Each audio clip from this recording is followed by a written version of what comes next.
Cet épisode de French Boss est sponsorisé par Tister, la plateforme de vidéos consommateurs qui permet aux marques de donner la parole à leurs clients.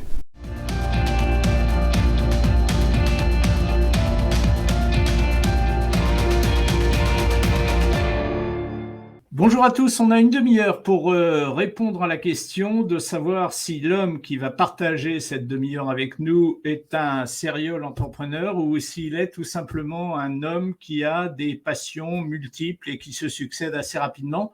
On va tenter de répondre avec lui à cette question pendant une demi-heure. Clément Menet, bonjour. Bonjour. Merci d'être avec nous, Clément. C'est vrai que vous avez un CV, on voit, vous avez fait pas mal de choses. Et on imagine, avant même que vous prononciez le moindre mot, on imagine que vous avez beaucoup d'idées. Je ne pense pas que la demi-heure qui va venir va nous contredire. Auparavant, la petite habitude qu'on a dans cette émission, on montre la photo que nous a envoyée notre invité et qui illustre ce qu'est aujourd'hui sa vie professionnelle. Vous vivez à San Francisco. Et vous avez choisi de nous envoyer une photo qui est assez différente de celle que nous envoient d'habitude les gens qui sont à San Francisco. Souvent, ils envoient le Golden Gate. Vous, c'est autre chose. Alors, vous m'expliquerez pourquoi cette photo et ce que représente San Francisco dans votre vie professionnelle, Clément. Très bien. Écoutez, oui, vous avez à peu près tout dit. En fait, j'ai souhaité envoyer une photo qui soit un peu plus originale que les photos qu'on voit habituellement de San Francisco. Je vis à Oakland, qui est en face de San Francisco. Et ce que vous voyez derrière Eric, c'est le Bay Bridge qui relie San Francisco à Oakland et qui est un très joli pont, une belle infrastructure qu'on voit moins, en tout cas, quand on parle de San Francisco et de la baie de San Francisco. C'est pour ça que j'ai choisi cette image. Bien, alors je vais essayer de ne pas répéter ça, de ne pas en dire plus que vous, parce que c'est quand même vous qui êtes là pour nous parler à la fois de votre vie d'homme et de votre vie d'entrepreneur. Un petit mot déjà sur vous. On ne sait pas grand-chose sur vous. On sait ce qui s'est passé ces dernières années, mais on ne sait pas ce qui s'est passé avant. Est-ce que vous pouvez nous raconter un petit peu l'itinéraire du jeune, parce que vous êtes toujours jeune, quel âge avez-vous, Clément ? 33 ans. 33 ans, du jeune Clément Menet. Racontez-moi son histoire. Très bien. Écoutez, moi, j'ai grandi à Clermont-Ferrand, en France, et c'est là où j'ai fait mes études également, école de commerce. Mais rapidement, j'ai voyagé. Je suis parti juste après mes études à Singapour, où j'ai vécu pendant 2 ans. Après Singapour, j'ai vécu à Pékin, en Chine, pendant 2 ans. Et de Pékin, j'ai déménagé aux États-Unis fin 2015. Et je réside aux États-Unis depuis fin 2015. Donc, ça fait un peu plus de 10 ans que je suis expatrié, toujours très connecté à la France et très attaché à mes racines. Je reviens régulièrement en France et j'ai beaucoup d'amis et de proches et la famille encore en France. Mes premières années à l'étranger, à Singapour et en Chine, étaient dans l'aéronautique. Je travaillais pour Airbus, mais très impliqué déjà sur les sujets nouvelles technologies, notamment drones, et technologies avancées sur les hélicoptères quand j'étais en Chine. Et fin 2015, j'ai déménagé aux États-Unis dans le centre d'innovation d'Airbus dans la Silicon Valley qui venait d'être créé. C'est un incubateur qui avait pour mission d'incuber des projets qui pouvaient devenir des sociétés. Et j'ai créé on était deux à créer un nouveau projet qui s'appelait Voom, qui est devenu une société. Voom était un Uber pour hélicoptères. C'était une plateforme de réservation de vols hélicoptères à la demande. On permettait aux passagers des grandes métropoles de réserver en quelques clics un vol hélicoptère et en quelques secondes un vol hélicoptère pour le prix d'un service de voiture privée. On a lancé ce service au Brésil où j'ai passé énormément de temps. J'ai déménagé aux États-Unis, mais 2016, j'ai passé les 3 quarts du temps au Brésil. On a lancé notre service là-bas, puis on l'a fait grossir et on l'a ensuite lancé au Mexique où j'ai passé aussi énormément de temps avant de le lancer sur la côte ouest des États-Unis où je réside. Et on a fait ce service pendant 4 ans. Ça a été financé par Airbus. On a vraiment fait croître un service et une marque et un produit qui partait de zéro. Et j'ai fait ça jusque avant le Covid, où Airbus a malheureusement décidé d'arrêter de financer ce projet qui était pas qui n'était pas leur cœur d'activité, puisque c'était un projet B2C. Donc Airbus a décidé d'arrêter d'investir dans ces sujets un petit peu annexes. Et depuis, j'ai créé d'autres sociétés, dont la dernière dont je vais vous parler, qui s'appelle Cinescence et qui est une plateforme de streaming dédié au cinéma français. Donc, de Uber pour hélicoptère, je suis passé à Netflix pour le cinéma français. Ouais, on sera tous sur Cinescence dans la deuxième partie de cette émission où effectivement on va parler de ce qu'est votre vie professionnelle aujourd'hui. Vous avez donc créé plusieurs sociétés. Si je dis une bêtise, hein, vous n'hésitez pas à me le dire. Vous en avez créé 3 en moins de 4 ans. Je C'est dis pas ça. de bêtises. Bon. Ouais, Quand je vous écoute, Clément, raconter, ce qui m'intéresse, c'est qu'en fait, est-ce que vous avez toujours souhaité aller travailler, aller créer une entreprise à l'étranger, ou est-ce que c'est le fait d'être à l'étranger et de voir comment ça se passait là-bas qui vous a donné envie de créer par rapport à ce que vous connaissiez de la France? Alors, il y a deux choses. Il y a être à l'étranger et la création d'entreprise. D'abord, j'ai eu la volonté d'être à l'étranger, sans nécessairement créer une entreprise. Je voulais découvrir une autre culture, comprendre voilà, un autre système. Et j'étais particulièrement intéressé par l'Asie, où je me rappelle quand je suis parti en 2011, je venais de lire ce formidable livre de Perfit, Quand la Chine s'éveillera, le monde tremblera. Et il avait tout vu il y a 50 ans. Donc j'étais particulièrement intéressé par aller en Asie et en Chine pour comprendre un petit peu ce qui se passait on avait un réveil de l'Est qui se mettait à concurrencer l'Ouest, voire à le dominer sur certains secteurs. Donc c'est ça d'abord qui m'a poussé à aller voir autre chose. Mais pas nécessairement en tant qu'entrepreneur.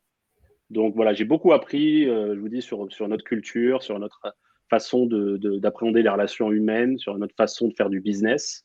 D'abord à Singapour et en Asie du Sud-Est, parce qu'on rayonne beaucoup depuis Singapour sur l'Asie du Sud-Est. Puis en Chine, alors là, c'était vraiment différent. Et puis j'ai appris, en plus, j'étais directeur de cabinet du PDG d'Airbus Hélicoptère en Chine.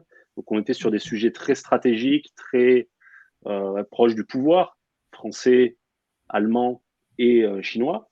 Donc voilà, j'ai énormément appris de l'intérieur, de comment fonctionne le système chinois, les acteurs clés, comment ils choisissent des secteurs sur lesquels ils investissent avec une vision très très long terme, qu'on a d'ailleurs un peu perdu en France. Donc ça, c'est la première partie. Ensuite, en étant en Chine, justement, j'ai vu beaucoup d'innovations arriver sur nos secteurs aviation, industrie lourde, mais aussi sur les nouvelles technologies. Ça me passionnait. Et puis, j'ai vu évidemment tout ce qui se passait dans la Silicon Valley, où je me suis rendu compte qu'il y avait beaucoup de talent, beaucoup d'argent, et je croyais très peu de régulation. Donc, je voyais beaucoup d'ingrédients pour faire des petites révolutions technologiques, ce qui était déjà en train de se passer. C'est ça qui m'a amené à venir sur la côte ouest des États-Unis. Et là, si vous voulez, c'est plus à ce moment-là que l'idée entrepreneuriale est venue. J'ai toujours aimé prendre des risques, faire des choses nouvelles, créer, mais je n'ai pas depuis tout petit eu la volonté d'être un entrepreneur. Donc c'est quelque chose qui s'est un petit peu cultivé avec le temps. Et puis ici, par contre, voilà, quand je suis arrivé dans la baie de San Francisco, dans la Silicon Valley, très rapidement, en fait, mon environnement, c'était beaucoup d'entrepreneurs ou d'investisseurs dans des startups. Donc j'ai été rapidement baigné dans cet environnement-là. J'ai fait des formations sur la création de produits. Donc j'ai appris la méthodologie pour créer des produits, pour créer des nouveaux business qui fonctionnent. Et voilà, et donc j'ai continué dans cette voie-là. Mais moi, je vous écoute, Clément, il y a quelque chose qui me frappe. Vous, si j'ai bien compris, hein, n'hésitez pas à me contredire, à un moment donné, vous vous êtes dit l'avenir est à l'Est. Manifestement, quand vous avez quitté la France, que vous êtes parti en Asie, j'ai compris de ce que vous m'avez dit que vous vous êtes dit à ce moment-là, l'avenir est à l'Est. Et que maintenant, vous êtes revenu à l'Ouest, aux États-Unis. Est-ce que cette opinion que vous aviez que tout l'avenir se passerait à l'Est, est-ce que cette opinion, elle change? Elle a changé? Alors, l'avenir est à l'Est, oui, ça ne veut pas dire que l'Ouest est mort. Disparaît ou est mort. Donc, je pensais ça, effectivement, en le nuançant qu'il y a toujours l'Ouest et qu'il y a toujours des choses à faire à l'Ouest.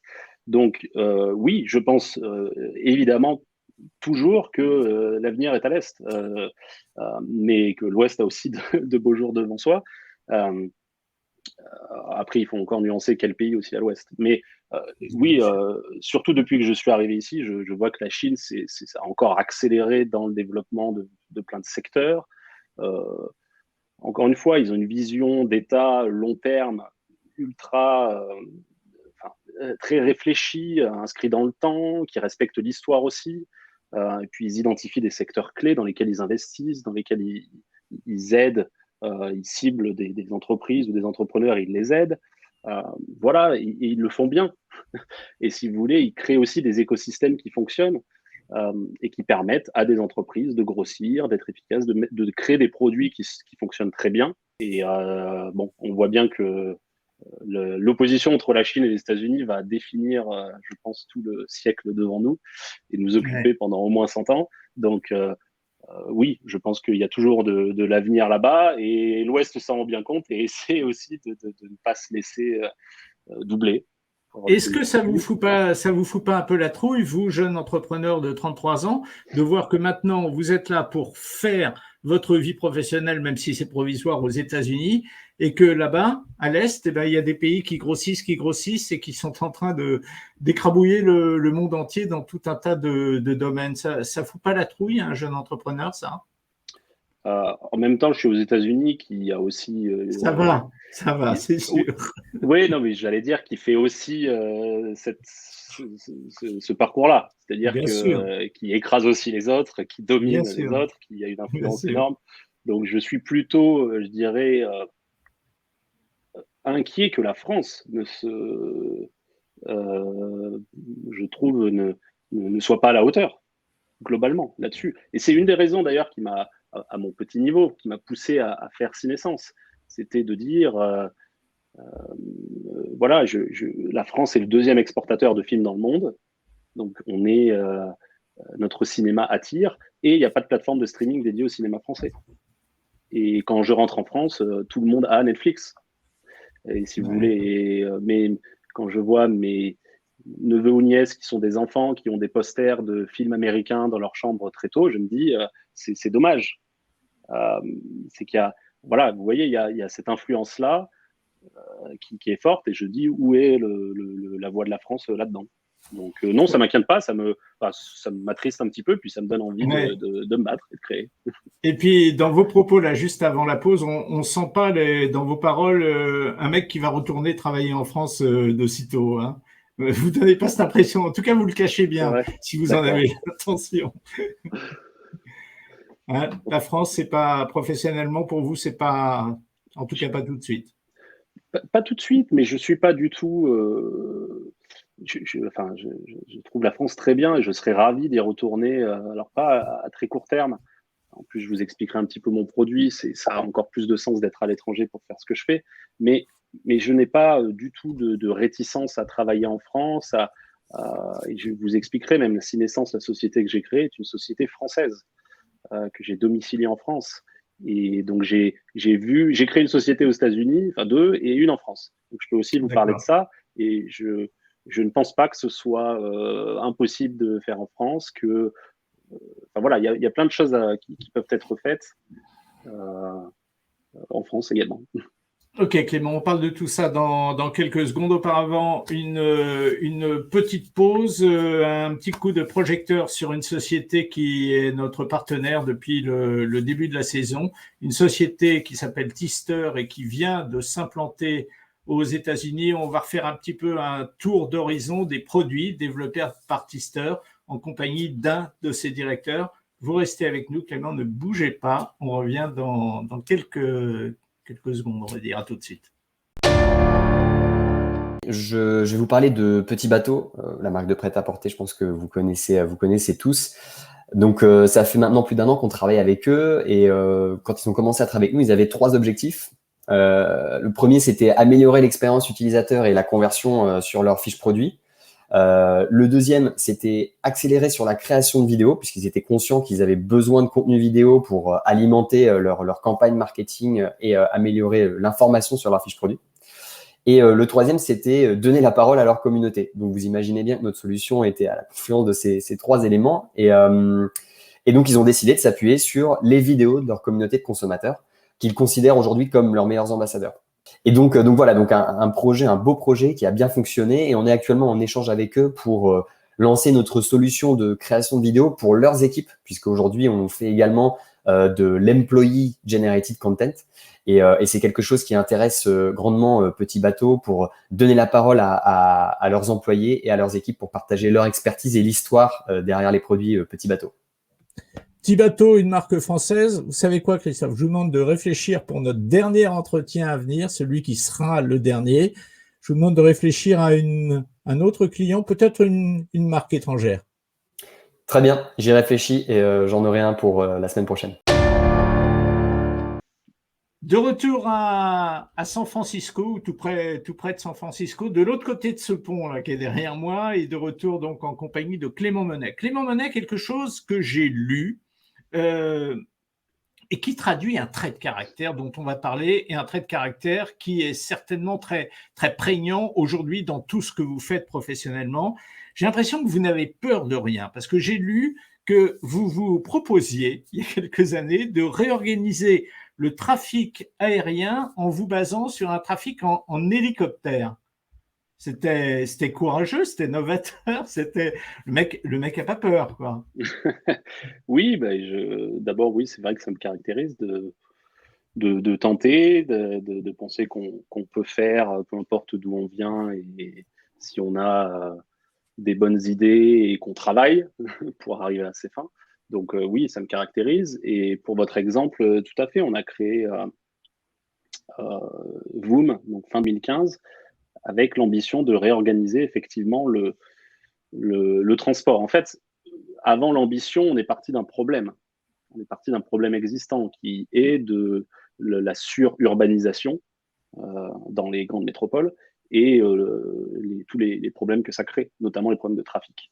Pour toutes les personnes qui sont dans les grandes métropoles, je dis une évidence, il y a beaucoup de bouchons dans les grandes villes, c'est horrible, on perd beaucoup de temps, personne n'aime ça. Donc, et ça ne va qu'en s'empirant parce qu'il y a de plus en plus de gens dans la métropole. En tout cas, c'était le cas, il y a un peu une nuance maintenant post-Covid, mais fin 2015, c'était vraiment la tendance lourde. Donc, il y a un problème. 2, est-ce qu'il y a des alternatives? Au sol, c'est bouché, il faut créer, il y a des infrastructures qui permettent, comme au 19e siècle, on a créé après et au 20e siècle, le métro, le train qui permet des transports de masse. Donc ça, c'est très bien. Mais nous, ce qu'on s'est rendu compte, c'est qu'il y avait quelque chose qui était complètement sous-utilisé, c'était le ciel.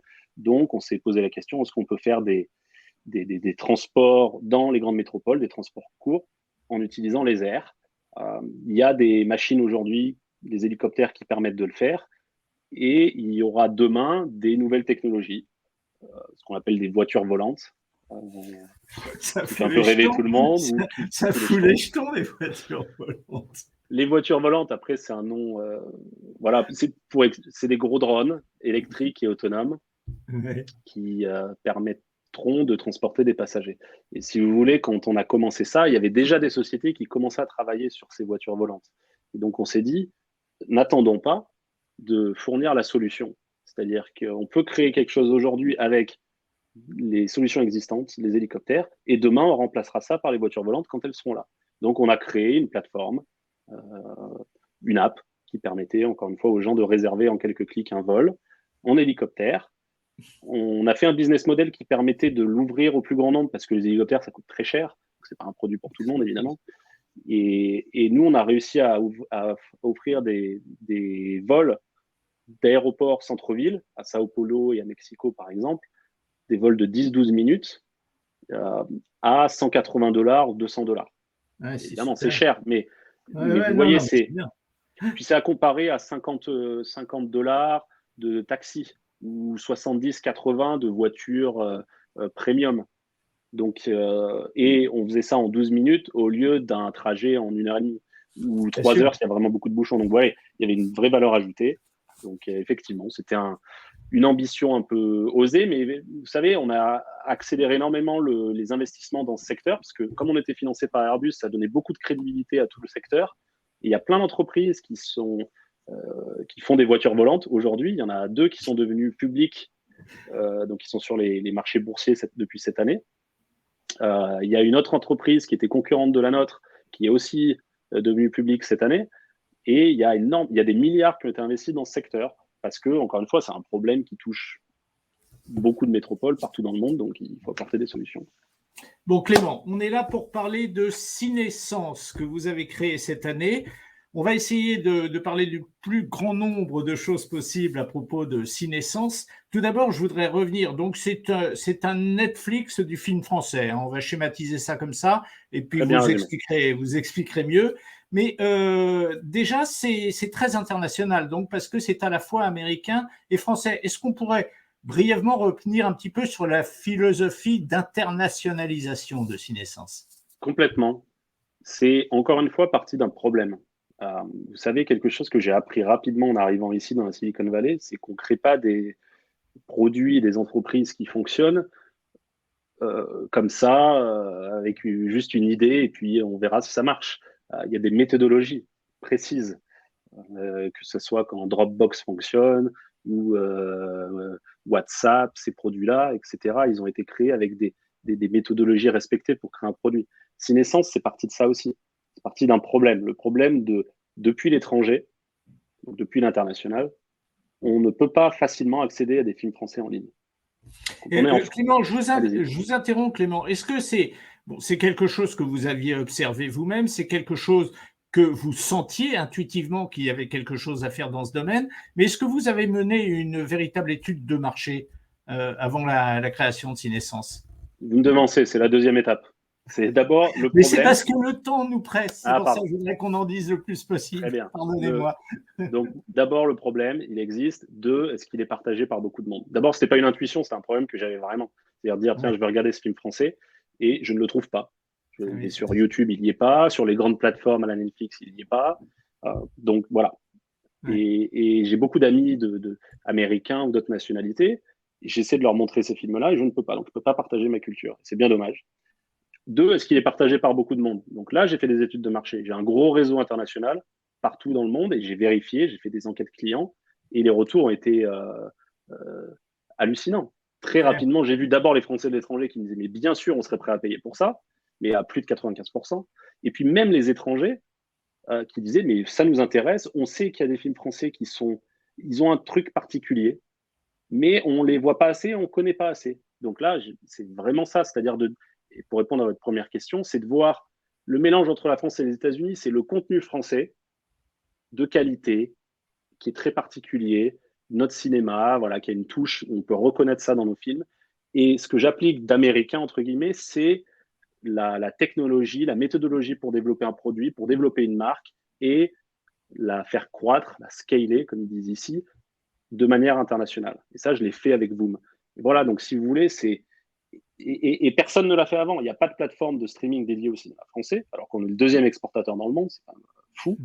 Et il y a des plateformes françaises qui existent et qui vous permettent, si vous êtes en France, de regarder des films français, mais elles ne s'internationalisent pas. Et donc voilà, nous, c'est ce qu'on va faire. Alors, Cinescence, donc c'est depuis le mois de mai, hein, depuis quelques mois, hein, je crois que ça a pris naissance véritablement. Comment ça fonctionne? Écoutez, comment vous faites marcher ce machin? D'abord, Cinescence va être lancé aux États-Unis et au Canada en novembre, donc dans quelques semaines. On est à quelques semaines de notre lancement. Mi-novembre, cette plateforme sera lancée. Et si vous voulez, c'est donc pour les utilisateurs, c'est vous payez un abonnement. Voilà.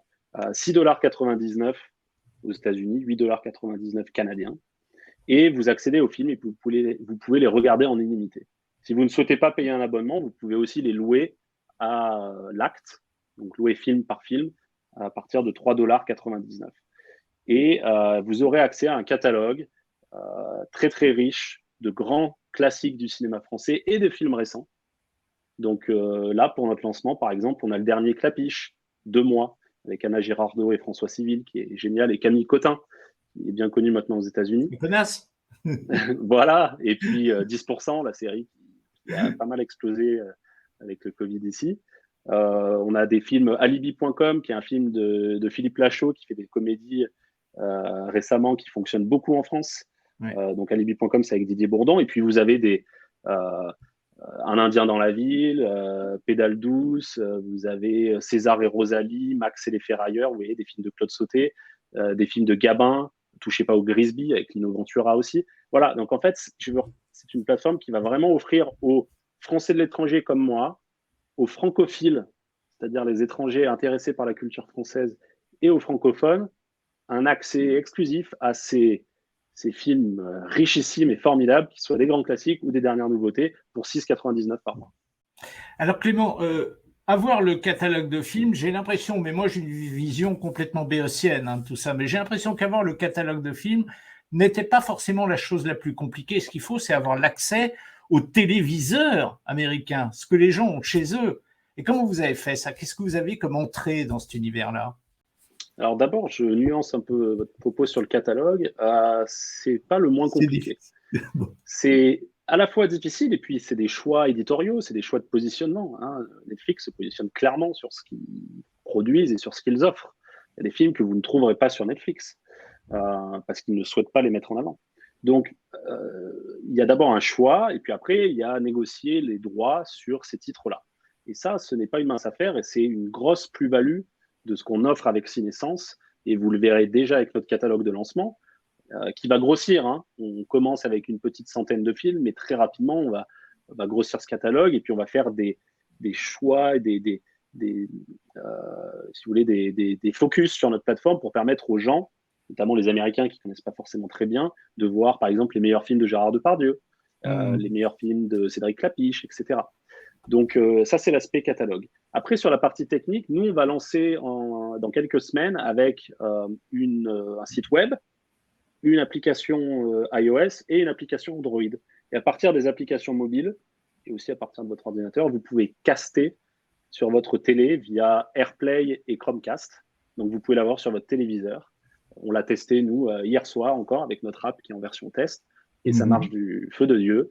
Donc, on a sur notre grand écran notre film français et c'est génial. Et dans un second temps, en 2022, on va faire des partenariats avec les fournisseurs d'accès Internet et les smart télé pour être dans les chaînes référencées de ces partenaires-là. Mais d'abord, il faut lancer le produit, il faut construire une marque, sinon c'est inutile. Comment vous le financez, ce projet, Clément? Jusqu'à présent, il y a eu beaucoup de fonds propres. Et puis, ça vous ennuie si on donne des chiffres? Parce que ça peut intéresser des jeunes qui ont des idées, même dans des univers qui ne sont pas exactement les mêmes. Combien vous avez mis de fonds propres, vous et les gens qui sont avec vous? Oui, je ne vais pas donner le chiffre exact parce qu'on ne les révèle pas, mais une fourchette, c'est en dessous d'1 million de dollars. D'accord. Puisque j'ai mis des fonds propres et puis j'ai levé aussi de l'argent auprès de ce qu'on appelle des investisseurs angels.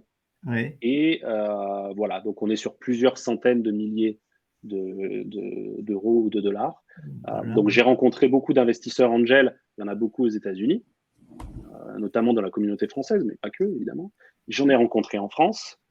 Et puis j'ai aussi eu des amis et anciens collègues proches qui croient en moi, qui croient au projet et qui ont mis de leur argent, ce qui nous permet de lancer. Et puis dans la foulée, on va faire une autre levée de fonds auprès de ce qu'on appelle des fonds d'investissement d'amorçage ou early stage en anglais, faire un tour d'amorçage ou un tour seed en anglais, auprès de fonds qui se focalisent sur des investissements de start-up très jeunes. Et alors là, des fonds, il y en a évidemment beaucoup dans la vallée, mais il y en a aussi en France. Oui, j'ai passé l'été dernier en France à rencontrer beaucoup de fonds d'investissement qui sont très intéressés à investir juste après qu'on ait lancé. C'est-à-dire qu'ils veulent que ce soit dérisqué petit peu après le lancement. Bien sûr. Donc, voilà, ça va nous amener tout ça dans quelques mois. Qu'est-ce que vous planifiez comme résultat? Résultat, c'est difficile, mais en tout cas comme marche en avant dans les semaines, les mois qui viennent. Là, on va, juste après notre lancement, on veut... je suis assez confiant que rapidement on puisse arriver à au moins 2000 abonnés en quelques semaines, ce qui permet de montrer qu'il y a une vraie attractivité pour le produit. Avec un point d'équilibre à combien? Ça devient rentable à partir de quel nombre d'abonnés? Si vous voulez, ça dépend du nombre de films qu'on a sur notre plateforme, parce qu'on paye pour mettre des films. Mais pour vous donner un ordre de grandeur, il nous faut à peu près 50 fois plus d'abonnés que ce qu'on a de films. Et là, on break even. Et donc, si vous voulez, c'est un business qui peut être rapidement rentable. C'est ça qui est génial. Il y a un énorme marché. Le business, il est assez dérisqué. La solution technique, elle est aussi assez dérisquée parce que c'est assez standardisé ce qui se fait maintenant sur le streaming. Donc, c'est beaucoup plus facile de créer ça maintenant qu'il y a 10 ans. D'un point de vue technique, c'est assez dérisqué. Et je vous dis, on peut rapidement faire de l'argent. Donc, c'est tout bénef. C'est pour ça, d'ailleurs, que les investisseurs y croient. Donc, je suis très enthousiaste. Après nos premiers milliers d'utilisateurs, on veut rajouter du catalogue. On est déjà en train de discuter des nouveaux films avec les gros studios comme Pathé, Gaumont, Canal, TF1, SND, etc. Et voilà. Et puis après, passer à plus de 10 000 utilisateurs et puis ainsi de suite. Et tout ça avec un sourire, hein, parce qu'on arrive au terme de cette émission. Moi, ce que je vais retenir en priorité, c'est le sourire que vous venez d'avoir à la fin de cette phrase. Clément Monnet, qui était donc l'invité de French Boss cette semaine. Ce que je vais retenir aussi, et je vais demander à Clément si j'ai raison de retenir ça, c'est que derrière ce projet Cinescence, il a surtout l'envie de faire partager la culture française dans le monde entier et en l'espèce aux États-Unis. Est-ce que j'ai raison si je dis ça, Clément ? Complètement. C'était mon ambition. Comme beaucoup de Français de l'étranger, vous savez, d'essayer de reconnecter avec votre héritage, de partager cette culture, de donner une voix à la France à l'étranger, chacun à notre niveau. Et ben voilà, c'est exactement ça et c'est mon ambition avec Cinescence. Ben, je vous dis merde, Clément. Très bien. Bonne fin de journée. Et puis, peut-être qu'on aura l'occasion de reparler ensemble dans quelques mois quand tout ça sera un peu lancé. Ça m'intéressera de suivre la progression qui va être la vôtre. Merci en tout cas d'avoir été avec nous, Clément. Merci, Eric. Merci beaucoup. Bonne journée. Au revoir.